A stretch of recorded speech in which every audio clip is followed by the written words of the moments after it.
Okay, students, this is the end. I promise. This is the last one. This is the third lecture I've done today, which sort of amounts to, the same length of a lecture that we do on Thursday anyway. However, it's been a long time since I've done 3 in one day. Back in the COVID days, sometimes, I don't know what my record is, maybe 5. But I'm not sure if things get better the more videos you do in one day, or they get worse. But congratulations for making it through the semester. I know this class is difficult. I try to make it as understandable and as useful as I can, and also entertaining at the same time, without offending any of you. So, just so you know, I'm aware of the difficulty, and that is it's taken into account when I calculate your grade. So do your best, be confident. No matter what your grade is, a good score on your exam can make a big difference. And I like to see improvement. So if you didn't do very well on your quizzes or your midterm or your first assignment, but since then you've picked it up, I will take that into account in your final grade. I think students who improve and make an effort deserve to be rewarded for that. So do your best, and I'll see you on Thursday. But first, we're going to talk about Hollywood. I have to say, one of the reasons that I talk about all this history and all these important people and these, sometimes history-related things that are happened long before you were born, and I don't talk about current technology and what's going on in the world in terms of American and British culture right now, is because you know a lot of it. I'm not going to talk about blue jeans. Everybody knows they were invented in America. You guys all use Instagram. Some of the American cultural stuff you might know better than me. I'm not a young man anymore, and I can explain to you for days where certain things came from, and still find out yesterday that there's something called Italian brain rot, where people are doing memes that are basically Italian nonsense. Do you know about this stuff? I just found out about it Friday, 3 days ago. But everybody's saying these Italian things, and I don't speak Italian, but they don't sound like they make it. And I guess they don't. They aren't real. They're not real Italian. It's Italian nonsense. You're sounding Italian and making up things that don't exist. And there's all these characters that have weird names like Banini and Assassin Spaghetti and stuff. Anyway, we're staying away from that stuff. No Italian brain rot, please. You guys, maybe you guys are even too far ahead of that, but you may know what I'm talking about. Hollywood, probably. I like to talk about music, because American culture and British culture has such great music, and their political systems and their policies, their foreign policies, their militaries, their heroes, and all these things. These are things that influence culture, not just at the time, but forever. That's why when somebody asks a Korean who's the greatest Korean ever, there's really only 2 answers. It's just Sejong or Lee Sun-shin. But if you asked an American, they'd probably say George Washington, but there's probably a dozen other possibilities. And the British are even more confused about who is their ultimate hero. Canadians, our heroes aren't on the same level. So for us, it's a tie between 100 people. So there's something about the British and American culture, about the patriotism and the manifest destiny, as we talked about, the conquering and the expansion and the belief in this sort of chosen people thing that was talked about throughout the entire course. So don't forget about that central idea. But the five problems in the 16th and 17th century, don't forget those. The five American values, the benefits, and the things in the exam, in the quizzes and in the class that I've really emphasized and that are in the textbook, or I've said this is not in the textbook, please make notes. This is in the textbook, so it's not going to take us too long, but I chose Hollywood as my sort of entertainment. I think sports would be a great choice too, but we don't have time to do everything. So Hollywood was my choice, and the reason for that is because, again, sort of a professor or multiple people decided, a good way to understand the development of American culture is to look at its cinema. Now we've got, now we're in the 21st century, and what's going on it is different, right? Netflix and everything. So I'm going to end by mentioning streaming and everything, but let's just roll right back to the 1890s, when there was a lot of invention and creativity, and French cinema, which is still fantastic, and European moving pictures, which we turned into movies. The cinema, the theater, as a technology was born, and America was not at the leading edge of it, but quickly started to develop its own domestic movie industry, and it was all over the place at the beginning.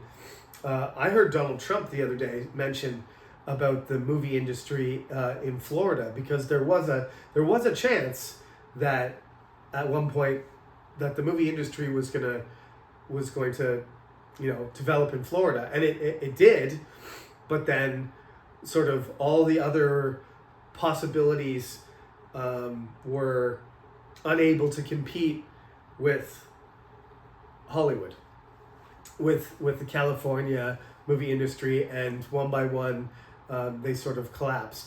Now independent movies are still made in various places, and Vancouver is sometimes called Hollywood North in Canada because they do movies in Vancouver, probably partly because it's a little bit cheaper than doing it in California, but California is still absolutely dominant. So you had all these possibilities and this sort of grassroots here and there cinema, and then it sort of started to collapse into the most successful, dominant studios, and they all started to gravitate to California.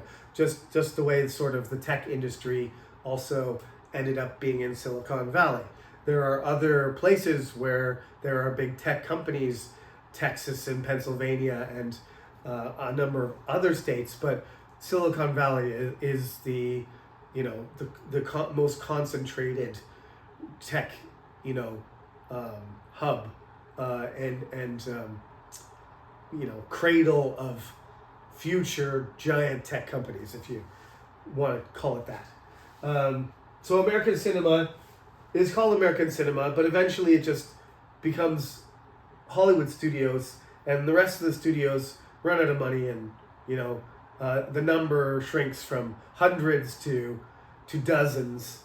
In the beginning, the technology really is just If you watch a black and white, I never had a chance to show you some. There's some good movies, but I find it really hard to get students to enjoy them because it just doesn't. I mean, in the beginning, there's silence. They're not just black and white, but they're silence.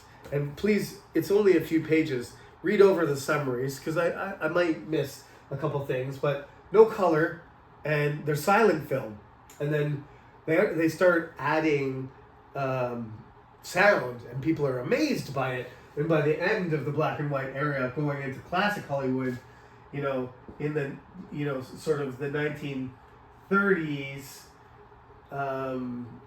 things start to get colorized, right? And that colorized, process technology, that finishes black and white, the black and white era forever. The first Mickey Mouse animation, so I might add that animation happens in the black and white era, and then Snow White in the late 1930s. I'm gonna forget the date, but I told you I'm not concerned too much about you memorizing dates, especially if your professor can't remember one. But let's say it's 1938. Wizard of Oz, also around the same time, black and white movie. Dorothy flies up in the air in a tornado in a house, lands in Oz, and everything's in color. This colorization of your movie experience was remarkable, incredible to the audience, right? Listening to people talk instead of somebody going, and then seeing, writing, seeing people moving. I mean, step by step, people's minds were completely being blown. Just instead of seeing a picture, I mean, go back to just photography itself, go back to the Civil War, and having a picture of somebody was incredible. The native people thought that if you took their picture, it captured your soul. And I'm not saying all the native people believe that. Probably some Americans believe that too. It was such a weird thing to not have to paint yourself or sketch yourself, but just to take a picture. And those days, there was no digital, capture. So you might have to take the film. You might get your picture 1 week later or whatever. But 1 week later, you have a picture of the president of the United States, or your girlfriend, or a soldier, or your family, or a house, or anything. And photography was amazing. And then they invented, a way to rapidly show a sequence of pictures, creating the ability, sort of an illusion that your eyes can't keep up to. That's why there's this big tape originally. It's just a series of pictures that shown too fast for your eyes to keep up, but probably not quite. Your eyes can probably almost keep up. Now there's no chance. But anyway, all of this technology, I know you guys think, oh, that's not impressive. That's the most boring thing I've ever seen. But it really, you just have to try and, just like, the Black Death, you just have to imagine COVID times 1,000. And remember how bad COVID was when everything was clean and you had a vaccine and a government that was helping people's businesses. Imagine it was just half of your family was dying and half of everybody's family was dying. It's just, there's no way for you to understand what that's like unless you have an imagination. And, part of culture is the human ability to share the things that they imagine. Like art, we consider sort of the height of culture. And movie is art. And you can say anything's art, but especially I think books and drama, theater, paintings, sculpture, movies, right? There's high art and there's low art, and there's any life can be art if you want, you know? Create a brand. It's art. Okay? Just a little side note there. I mean, that's really what we mean when we say create a brand here, is like you're expressing yourself and creating some kind of pattern that represents yourself. I think that's art. I think that qualifies as art. Anyway, you move from black and white and silent. You move from silent film to the talkies. They used to call them the talkies. Pretty silly or casual way of saying it. The talkies. We're gonna go watch a movie and they're gonna talk. Amazing. Animation, mind blowing. Disney still, the original animation company. They're just a giant. They're just so rich, and it all started with Mickey Mouse and Steamboat Willie, whistling and steering a steamboat for like 3 minutes. Snow White, full-length animated film, Disney. Wizard of Oz. You don't have to, that's not going to be on the exam. I'm just giving you some examples to check out. Late 30s. Classic Hollywood, characterized by color and by stars. We got this thing, okay? The studios have the power. People with the money, people with the production abilities, people with the technology. These guys, they control the early development of American cinema. And then you get these people, and then it's sort of like what what you like now. Your favorite movie star, whoever it is. We'll just do something both of us hopefully know. Robert Downey Jr., Iron Man. They pay him tons of money, an outrageous amount of money, because he's Iron Man and nobody wants to see anybody else, right?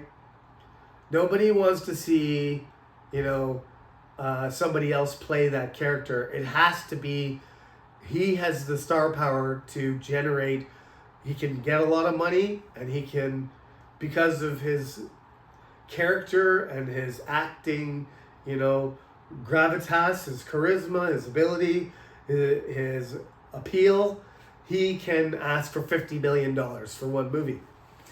So this starts to happen where people, they want to see certain actors and they want to see certain actresses. You probably don't know very many of them, but you probably know Audrey Hepburn.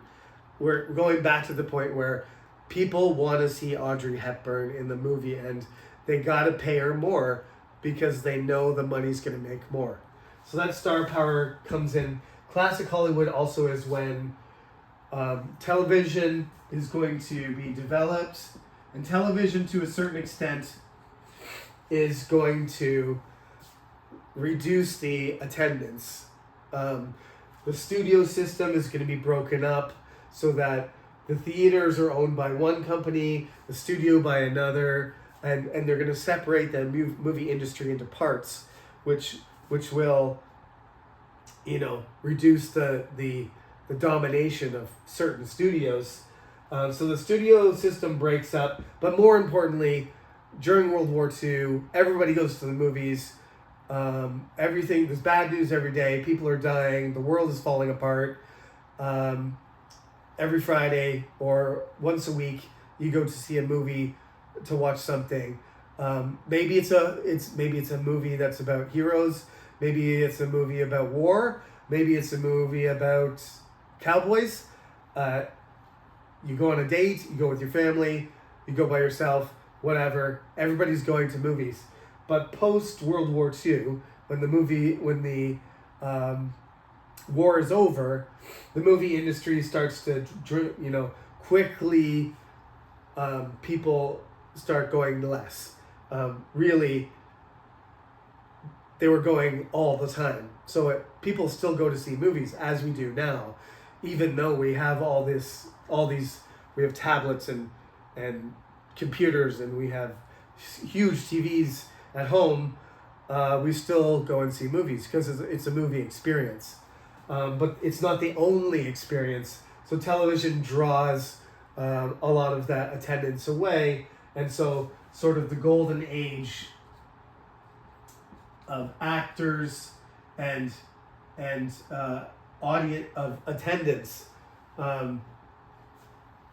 rapidly declines going into the 50s as more and more families have televisions. Okay, now New Hollywood is characterized by the television being around and directors being very creative, because television, despite the fact that there's every American family basically has a television by 1960, they're obsessed with television. Television is still garbage, I would say. I don't have a television. I got rid of mine like 8 years ago because the only thing I want to watch is sports. Most of the stuff on television is trash. A good movie is way better than a television series that sucks. Now, if there's lots of good television, but movie stars, Hollywood is still like, that's the top. That's the A level celebrity. If you want to be a real celebrity, you want to be a real respected, rich, talented, recognized talent, you become a movie star. Television, you can be the best television actor ever, and you're never going to get the same attention as Tom Cruise and Brad Pitt and Robert Downey Jr. and Scarlett Johansson and all the great female actors out there too that I should be able to name better. I don't know, they're slipping my mind right now. I don't want to say all the beautiful actors I'm thinking of, just the talented ones. Julia Roberts, Audrey Hepburn, these very, very talented movie stars, television stars. They are recognized, but they're never going to be as recognized or have the reputation of somebody who wins an Oscar. Never gonna happen. Not yet, anyway. I haven't seen it. So directors make these movies, and these movies are it's the era of horror movies and thrillers and mysteries and all this kind of stuff. Directors end up getting paid more, and they end up using their creativity. Contemporary Hollywood really is, when I was growing up, the 1980s. It's when sci-fi and action movies, the Hollywood blockbuster comes along, where you get a really great action hero. Everybody wants to see him, and this movie makes 10 times more money than a regular movie. The Titanic is a great example. Now, that's not an action movie, it's a drama, but you get all these blockbuster movies that they make massive amounts of money and set records all over the place. You don't see that kind of attendance or obsession with movies until you get Star Wars and Indiana Jones and the Titanic. All these movies are setting records.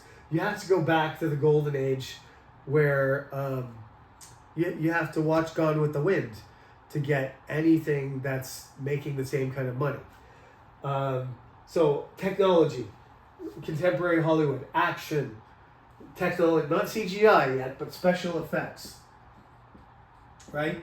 Sci-fi and action movies become more realistic, and people like them. And the 80s and 90s are dominated by those people. You know them, Terminator, Arnold Schwarzenegger, the Terminator, and Rambo, Indiana Jones, and Star Wars continues after now because Disney bought them.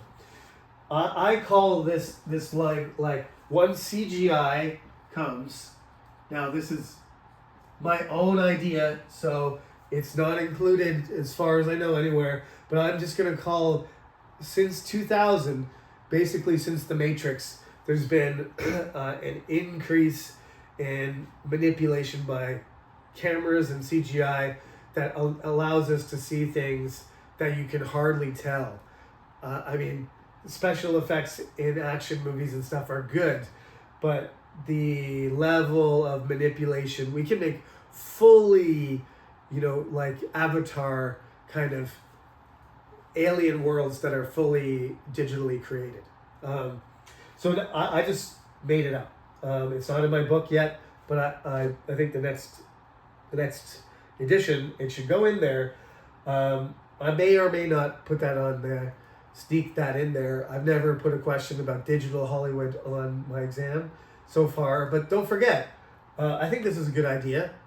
And this includes the superhero era and these, space sort of thrillers, interstellar, zombie movies where, zombies look like zombies, not like Halloween costumes, so that's where you need to get through. And Eisenhower is right there. I mentioned FDR and I mentioned Eisenhower. So, please forget Kennedy, but don't forget these two guys, because they're so significant and influential to just certain things, right? Eisenhower being a general and being president and giving up his military power, and FDR, managing the Depression and World War II. They're two very, very essential presidents, and the rest of them you can just ignore. So just keep going into the chapter until the bottom of 250, and forget about Kennedy and Nixon and everybody else, and we'll stop there at page 250. Okay, I'll make a note saying stop at 250. Everything up until that point is fair game. So read, check your notes, watch the videos. Good luck. I apologize for throwing 3 videos at the end like this, but I think it's best to wrap it up properly and bring the class right up to today, so that you feel like there's a connection between everything that we did this semester and your own life. Okay, so I hope the class was informative, and I wish you the best of luck on your exam. See you on Thursday.